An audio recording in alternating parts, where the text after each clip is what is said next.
n'hésitez pas pendant que vous écoutez ma vidéo, si à un moment vous avez une pensée qui vous a traversé l'esprit, de mettre pause sur la vidéo, oui. N'hésitez pas, quand je parle et tout, vous avez une pensée qui vous a traversé l'esprit, mettez pause, laissez-moi le commentaire pour que je puisse partager cette pensée pour que vous puissiez partager cette pensée avec moi et puis que je puisse vous répondre aussi. Et puis vous pouvez continuer à regarder la vidéo. On va jouer à un jeu. Je vous invite à liker la vidéo au moment où je vous dirai de liker la vidéo. Donc, merci, merci beaucoup et allez, coucou tout le monde, j'espère que vous allez bien. Moi, ça va beaucoup mieux, franchement. Mes idées noires sont parties parce que, franchement, c'était pas facile de passer ces derniers jours en vie.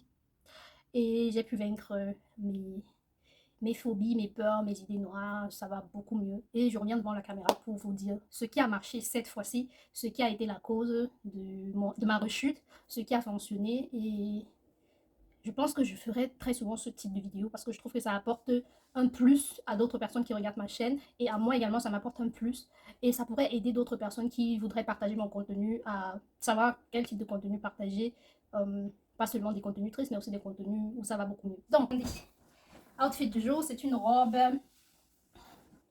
voilà, une robe, je pense que vous connaissez cette robe-ci. J'ai mis comme coiffure, je me suis fait un petit nœud, un joli petit nœud. Allez, je vous le montre de profil. Il ressemble à ça. Voilà, c'était le look que j'avais aujourd'hui. Alors, aujourd'hui, ça va beaucoup mieux par rapport à il y a quelques jours où je n'avais pas bien du tout. J'ai eu la force à un moment de prendre ma caméra et de vous filmer pour vous dire un peu pourquoi je ne vais pas bien, ce que je compte faire pour aller mieux. Et aujourd'hui, ça va beaucoup mieux. Je reviens devant la caméra pour vous expliquer pourquoi ça va mieux, qu'est-ce qui a été la cause et qu'est-ce qui m'a aidé à remonter la pente. Donc, la cause de ma rechute ces derniers jours, c'est que j'ai eu comme une scène qui s'est passée pendant la formation qui m'a un peu fait rechuter et qui m'a rendu beaucoup triste, qui m'a rappelé toujours ce souvenir de oh, tu ne seras rien dans ta vie, tu vas toujours échouer. Depuis que tu es en Allemagne, tu ne fais qu'échouer, échouer, échouer, échouer. Tout ce que tu fais, rien ne marche. C'est un peu ce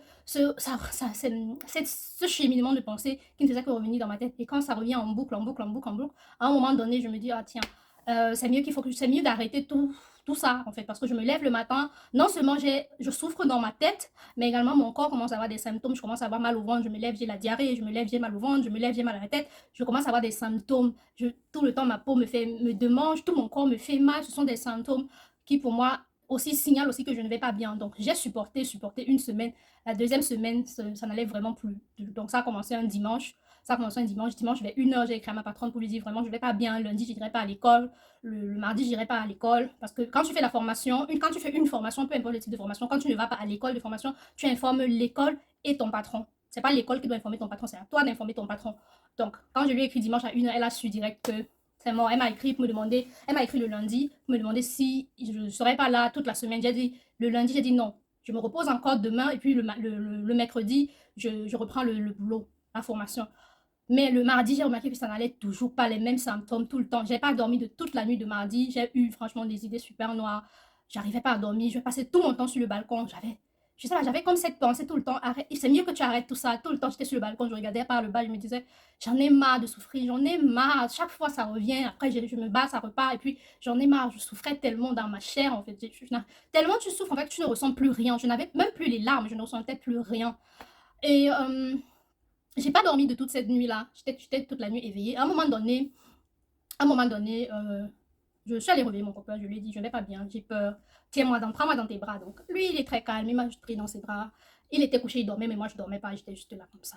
Puis, à un moment donné, j'ai commencé à regarder sur mon téléphone pour un peu comme éteindre l'interrupteur de mes pensées. Je sais pas, pour des personnes qui comprennent ce que je veux dire. Quand tout le temps, ton cerveau est dans un cheminement, cheminement, cheminement, cheminement, c'est comme quand tu te mets à regarder une vidéo, c'est comme si tu as appuyé sur l'interrupteur. Le cheminement continue, mais tu n'entends plus, tu n'écoutes plus, tu es distrait en fait. Mais même dans ta tête, c'est le chaos total.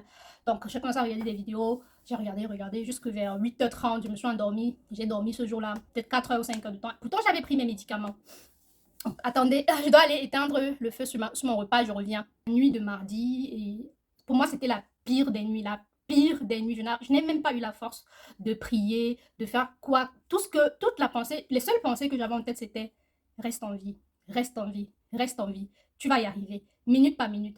Une minute, chaque fois que 1 heure passait, je regardais l'heure, je me disais reste en vie, tiens le coup, reste en vie, reste en vie. C'est la seule pensée qui m'a aidé à tenir le coup. Reste en vie, reste en vie, reste en vie.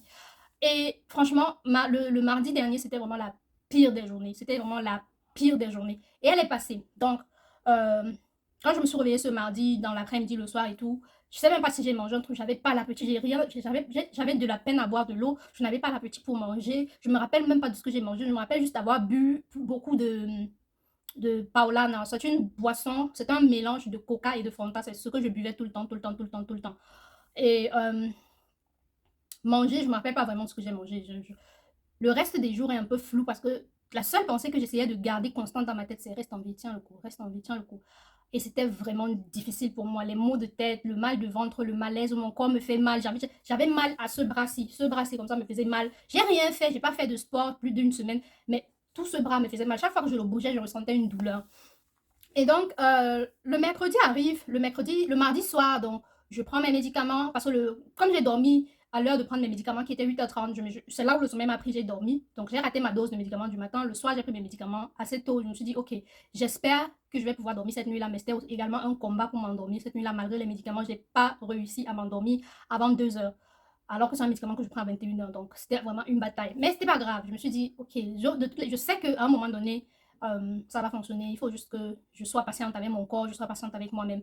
Donc voilà, c'est ce que je peux recommander à des personnes qui traversent des moments difficiles. La dépression, ce n'est pas facile à vivre, ce n'est pas facile à surmonter et surtout à surmonter d'un seul coup. Il y a des personnes qui vont dire, oh Dieu m'a guéri de la dépression.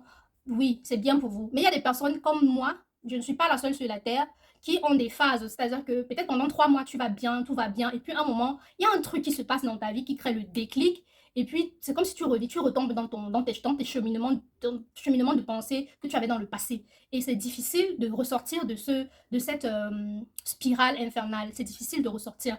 Mais pour avoir déjà traversé plusieurs fois une rechute, je sais qu'à un moment donné, ça passe. Mais quand tu ne sais pas, il faut juste que tu tiennes le coup. À un moment donné, ça va passer. Mais quand tu ne sais pas.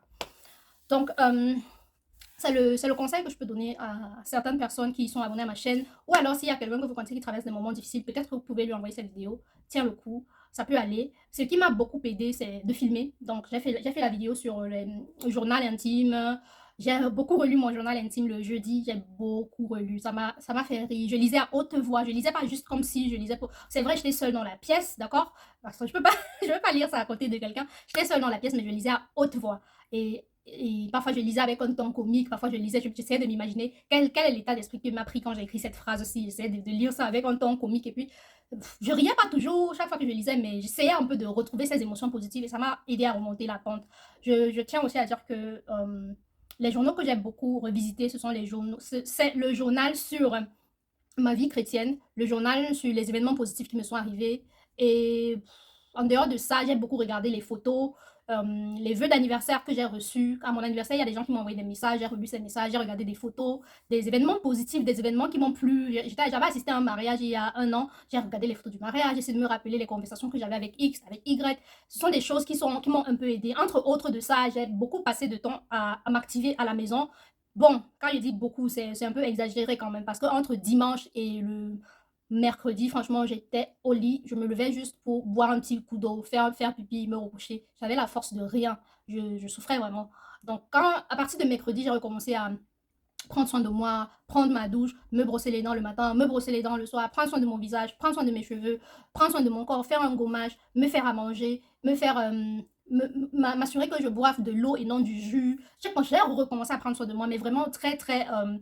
imaginez, quand je le dis comme ça pour vous, c'est un truc qui peut se faire en quoi, 20 minutes ou 1 heure, tu as fini tout ça. Mais moi, ça m'a pris toute la journée seulement de faire toutes ces activités. Ça m'a pris toute la journée, je n'avais pas la force. Mais une fois que c'est passé, le jeudi, le jeudi, le vendredi est encore plus facile pour moi parce que je suis sortie pour aller, euh, pour aller jeter les poubelles, prendre un peu d'air frais, ça m'a aidé. Je suis sortie aussi pour aller faire les courses, juste des courses légères parce que j'avais pas de force physique pour faire transporter des trucs lourds. Je suis sortie pour aller envoyer un paquet à ma grande sœur que j'avais accumulé beaucoup de choses que j'avais, et donc je lui ai envoyé un petit paquet. Ça également, ça m'a fait du bien de dire, ouf, enfin une chose que je peux cocher. Genre, c'est comme quand tu as fait une activité sur ta liste de choses à faire et tu coches ça. Et ce sentiment de c'est pas de la gratitude, mais c'est de la, tu te sens un peu comme fier de toi d'avoir accompli un geste. voilà, ce sentiment m'a également un peu porté durant ma journée de vendredi. Je suis sortie faire les courses le samedi, qui était aujourd'hui, nous sommes encore le samedi, je me suis levée à 7h, je me suis levée à 7h, j'ai joué à un jeu afin d'avoir un peu des endorphines. J'ai joué à un jeu avec mon copain, même s'il m'a gagné 5 fois, mais moi j'ai gagné quand même une fois. Et bon, c'est pas grave, parce que d'habitude, c'est moi qui gagne. Chaque fois, c'est moi qui gagne. Donc, quand je jouais, je me disais non, il faut qu'on joue maintenant, parce que je sais que je vais gagner. Et le fait de gagner plusieurs fois d'affilée, ça va me donner un peu d'énergie pour passer ma journée. Mais j'ai perdu 5 fois. Donc, il était lui-même étonné d'avoir gagné autant de fois. Mais quand même, c'était le plan. En fait, l'idée, c'était de jouer à un jeu afin de pouvoir un peu avoir un peu un sentiment d'avoir accompli quelque chose accompli une réussite. Mais ça n'a pas trop fonctionné, mais c'était le plan. C'était genre comme une petite thérapie d'une heure pour faire un peu, me redonner un peu de la joie. Donc ça n'a pas marché, mais c'est pas grave. Je suis passée sur ça. Je me suis fait un petit déjeuner, chose que je n'avais pas fait depuis un moment. Je me suis fait le petit déjeuner, je me suis assise sur la table, j'ai mangé, chose que je n'avais pas fait depuis un moment aussi. Parce que le plus souvent, je me faisais peut-être le repas à 14h, je me faisais un truc à manger, du pain, soit de muesli, mais j'allais dans le lit. Mais là, cette fois, je me suis levée, j'avais envie de m'asseoir à ma table. Ce sont des signes pour moi. Il faut apprendre à se connaître en fait. Pour moi, ce sont des signes que je vais beaucoup mieux mentalement, physiquement, que je retrouve ma joie de vivre en fait. Je retrouve ma joie de vivre. Donc, à ce moment, j'ai commencé à me rendre compte que je vais beaucoup mieux. Donc là, je vous parle de ce matin. Je vous parle de ce matin. J'ai pris ma douche. Je vais aussi dire que entre le mercredi et le samedi, j'ai également passé du temps à la maison à prendre soin de la maison. Le mercredi, par exemple, j'ai fait un tour de linge et seulement trouver l'énergie pour vider la machine à laver, mettre sur le sèche-linge. C'était tellement difficile. Ça m'a pris tellement de temps pour rassembler assez d'énergie pour faire ça. Et même pour arriver à le faire, il fallait que j'ai dû euh, abschalten, c'est-à-dire éteindre mon cerveau, genre je mets une vidéo, un film, whatever, je peux même pas vous dire ce que je regardais, mais j'avais besoin d'écouter quelque chose qui m'empêche d'écouter mes pensées. Donc j'ai mis une vidéo, ça jouait, j'écoutais, je faisais comme un robot en fait, je fonctionnais comme un robot parce que j'avais passé toute la journée à procrastiner, procrastiner, procrastiner. Comme la peur de me lever, la peur d'ouvrir la machine à laver en me disant oh, quelque chose va m'arriver si j'ouvre la machine. C'est une peur, une anxiété inexplicable, mais elle est là en fait et elle te tient vraiment, elle t'empêche de faire des choses. Donc j'ai réussi à le faire ça le mercredi, le jeudi j'ai réussi à faire encore 3 tours de machine, plier le linge, le vendredi, non pardon, entre le jeudi et le samedi, j'ai fait 3 tours de machine au total. Donc, chaque fois que ça sort, tu étends, après tu plies, tu étends, tu plies, tu étends, tu plies. Donc, imaginez, j'ai fait 3 tours de machine. J'ai lavé plein de trucs que ça faisait un petit moment que je n'avais pas lavé. Donc, j'ai nettoyé la maison quand même, on peut dire ça. J'ai nettoyé la maison, j'ai passé l'aspirateur, ça c'est vendredi. Hier, j'ai passé l'aspirateur dans toute la maison 2 fois. Aujourd'hui, le samedi, j'ai encore passé l'aspirateur parce que ça faisait plus d'un mois que je n'allais pas super, super bien, et je ne prenais plus vraiment soin de la maison. Imaginez l'état en fait. J'ai passé l'aspirateur ce matin encore une fois. Et jusque-là, l'aspirateur était toujours plein. Enfin, ça réussissait, tu vas absorber de la saleté. Donc, c'est pour dire que le sol n'était pas quand même super propre. J'ai nettoyé la douche, j'ai nettoyé la cuisine, j'ai nettoyé toutes les surfaces de la cuisine, j'ai nettoyé les tiroirs, j'ai enlevé les plats, j'ai essuyé, j'ai passé. Pour vous dire un peu, enfin, toutes les petites étapes que j'ai fait, que je n'avais pas fait depuis plus d'un mois, depuis plus de, je sais pas, 2 mois, 3 mois même. J'ai nettoyé vraiment la maison. Et ça m'a également fait du bien. Entre autres, ce que je faisais aussi, c'est que j'ai un peu fait de thérapie par le chant. C'est-à-dire quoi? Quand je dis thérapie par le chant, c'est chanter à haute voix.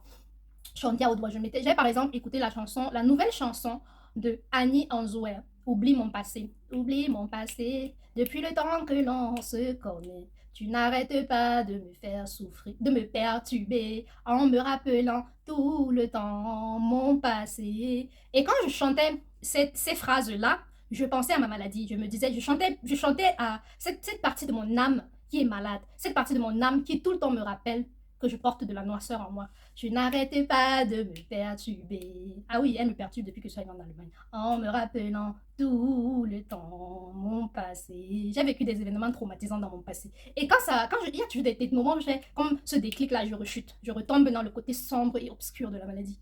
Et chanter cette chanson m'a aidé. Oublie mon passé. Donc, je vous recommande d'écouter cette vidéo. Enfin, cette chanson, Oublie mon passé. C'est une chanson qui, je trouve que c'est cool.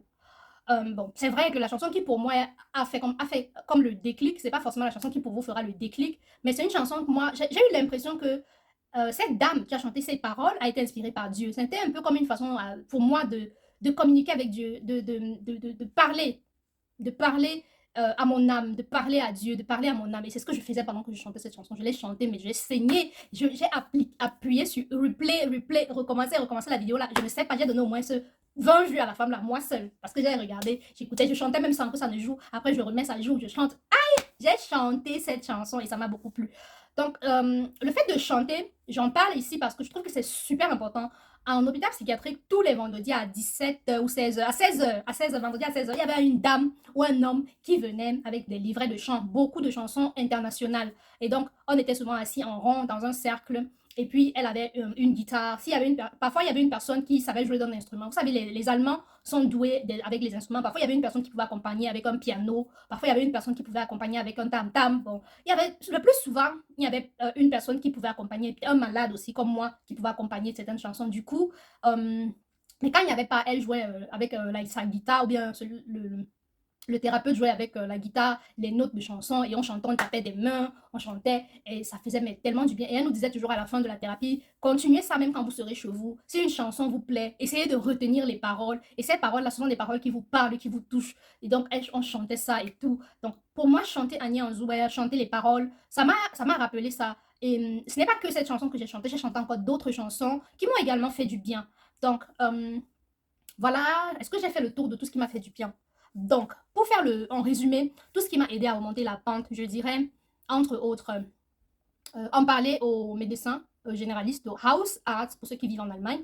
J'ai appelé le psychiatre, j'ai parlé également de tous mes symptômes. C'était vraiment un moment difficile au téléphone parce que je voulais en parler. Écoutez, à la fin, j'ai dit, s'il vous plaît, donnez-moi des conseils. Qu'est-ce que je peux faire? Qu'est-ce que je dois faire? J'avais besoin d'avoir un avis professionnel. J'ai en parlé c'est vrai que j'ai pas parlé directement au psychiatre, mais j'ai parlé à la secrétaire du psychiatre. Bon, elle n'est pas aussi professionnelle que le psychiatre, mais elle m'a écouté. Elle m'a dit ce que je peux faire, ce que je dois faire. Donc, ça m'a pas nuit, disons comme ça. Ça ne m'a pas nuit. La troisième personne à qui j'en ai parlé, c'était à mon copain. Je lui ai pas décrit tout ce qui me traverse la tête, mais je lui ai juste dit, prends-moi dans tes bras, je ne vais pas bien, j'ai peur. Et c'était tout. Ça suffit. Il a compris que je traverse une mauvaise phase et puis on a passé la nuit, les bras dans les bras. J'ai passé la nuit dans ses bras, voilà, disons comme ça. La quatrième personne à qui j'en ai parlé, c'était à ma meilleure amie. Je lui ai expliqué un peu pourquoi que je vais pas bien et tout. Elle a aussi pris du temps pour moi, pour m'écouter. Donc ça m'a également fait du bien. Il y a eu mes journaux, donc les journaux que je tiens, qui m'ont aidé aussi à remonter la pente. Ensuite, il y a eu le fait de prendre soin à nouveau de mon corps, de moi, le fait de prendre soin de la maison, de prendre soin de la maison. Pour moi, quand je prends soin de la maison, je me dis toujours, je dois en prendre soin parce que cette maison est une maison qui doit accueillir, bon, pour ceux qui sont chrétiens, accueillir des âmes pures, accueillir Dieu, accueillir le Saint-Esprit. Du coup, prendre soin de ma maison, c'est comme purifier ma maison. Donc voilà pourquoi j'aime bien. Ce n'est pas pour moi un toc, genre une obligation. Comment le dire? Je sais pas, les compulsifs, c'est pas une compulsivité. Je ne le fais pas par compulsion, je le fais par amour. Le fait de prendre soin de mes cheveux. Ouais. J'ai eu une relation particulière avec mes cheveux parce que pour moi, le cheveu est le symbole de la force. Le cheveu est le symbole de la puissance. Quand je pense cheveux, je pense à Samson dans la Bible qui avait de forts cheveux, de longs cheveux, de beaux cheveux. Et toutes les femmes qui ont eu une influence dans la vie, dans la Bible, avaient une belle chevelure. Donc pour moi, prendre soin de mes cheveux, c'est un peu spirituel. Ensuite, j'ai eu à filmer une vidéo. Filmer une vidéo, c'est-à-dire vous parler, m'a également fait du bien. Donc, voilà pourquoi je dis souvent, n'hésitez pas à me laisser des commentaires, n'hésitez pas à me laisser un pouce bleu si vous êtes encore en train de regarder la vidéo à ce moment précis. Franchement, j'ai parlé pendant 20 minutes et vous êtes là à m'écouter. Ce n'est pas le fait du hasard, j'en suis sûre. Et pour cela, je vous dis donc merci. Merci d'avoir écouté cette vidéo. Je vous invite à liker la vidéo, à me laisser vos avis en commentaire. Allez, on se fait la bise de revoir ou pas? Allez, on se fait la bise de revoir. Ah, mouah, mouah, mouah, mouah. Ça fait du bien. Allez, bye bye.